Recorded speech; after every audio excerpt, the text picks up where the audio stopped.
So how many of you have traveled trains in the country, in India? How many of you have traveled Indian trains? All right. I see a lot of hands. And how many of you really relish and look forward to the food that they serve in trains, especially the one that they sell on platforms, on the carts, and in the pantry cars? How many of you really love that? I am afraid I cannot even see even one hand. So that's the problem that we are solving.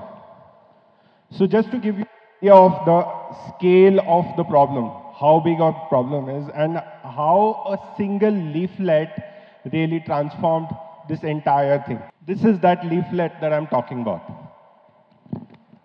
So this is back to 2012, and that's when I really figured out that so just to give you an idea of the scale of the problem, we are the largest railway system in the world. How many of you have any idea of how many people travel in trains every day? Where we actually 2.3 crores or 2.5 crores, that's 23 million people travel in Indian trains every single day. In 10 days, we transport an entire Australian's population. In the entire year, we actually transport 1.25 times the world's transport population across this country. And they go without food. They go without any sorts of facilities and amenities. And it's a pain to travel in trains. And that's the problem that we have solved. And how have we done that? Is starting from this leaflet.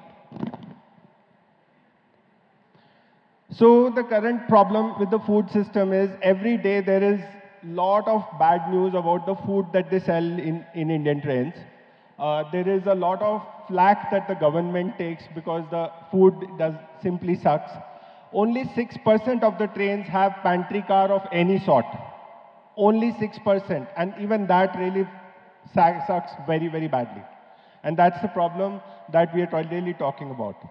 So I figured out that if a train is actually passing through various cities across the country, how could it be that there would be restaurants in the city, but they could not serve to the trains? And that's what I wanted to really solve and create that as a system. So we thought of a thing. We thought that let's actually go and talk to the restaurants.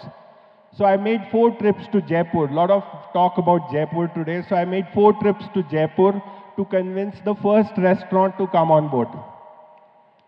We actually printed this pamphlet, this leaflet, and we decided to do an experiment.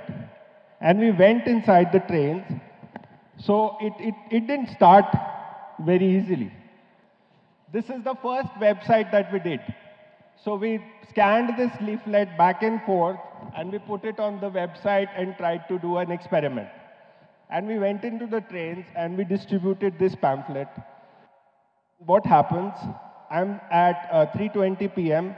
There's a train which is starting from Delhi, which is called Ashram Express.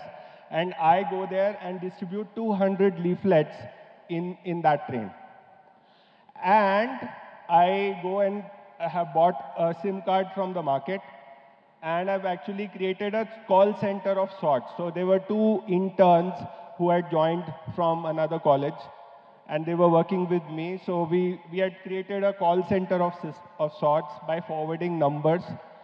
And I told them that, Dekho, there will be 1 or 2 calls that may come, so stay near your phones. You should not really move.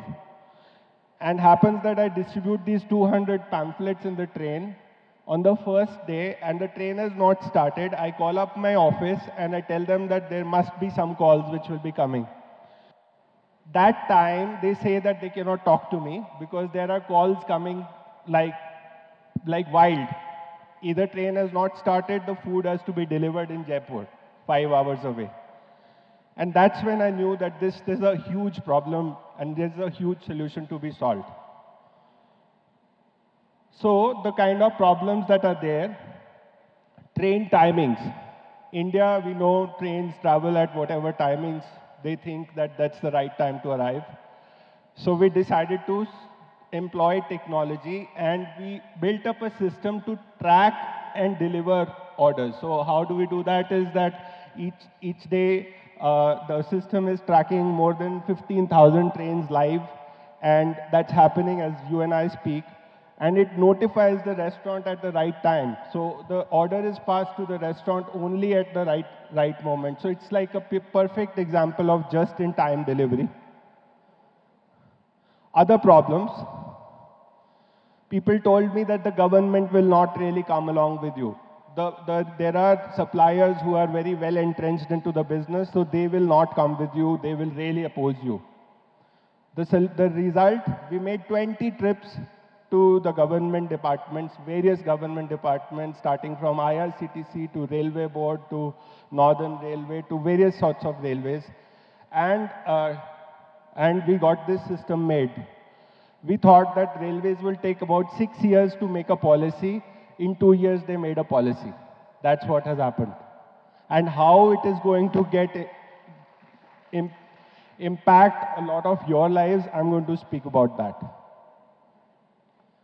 Restaurant quality at an affordable price. So we built up the standards, we built up checks and balances, we learned from food technologists on how to really rate the restaurants. We built a system which gives largest number of orders to the restaurant which is serving the best. And that system recycles itself every 24 hours. That means that if a restaurant is doing good service today, the chances for that restaurant getting the largest number of orders tomorrow are the largest. And the second guy has a chance to really do better service next day and then show up the third day. And this is the first time that we have done it anywhere across the world. And the reason was that we are at 160 stations across the country, and to in quality and create a system which works across 160 cities across the country. The data network does not exist. You use your phones, the phones that don't work with their data inside the train. We built app which actually works without the data network. It recognizes that there is a system which is, the network is not there, and it switches itself to a non-network mode, and the order management can be done. By the way, that is done by a person from your college only, so you should be proud about that.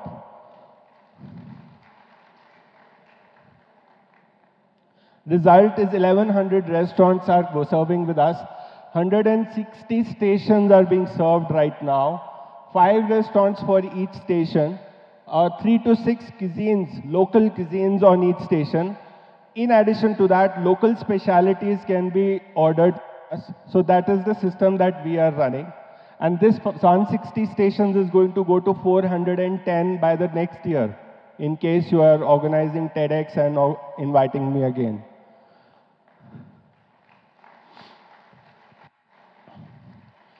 The bigger revolution in the making. By this time, the Railway Board has changed its catering policies. The entire policy framework about catering inside trains has been changed. This has been created as a de facto standard for ordering food. Pantry cars are to be phased off. Starting yesterday, there was an announcement that Rajdhani, Shatabdis, all the premium trains, the food is being made optional. That means your Rajdhani and Shatabdi ticket can be brought down and the people can choose the food that they want to order from any other place.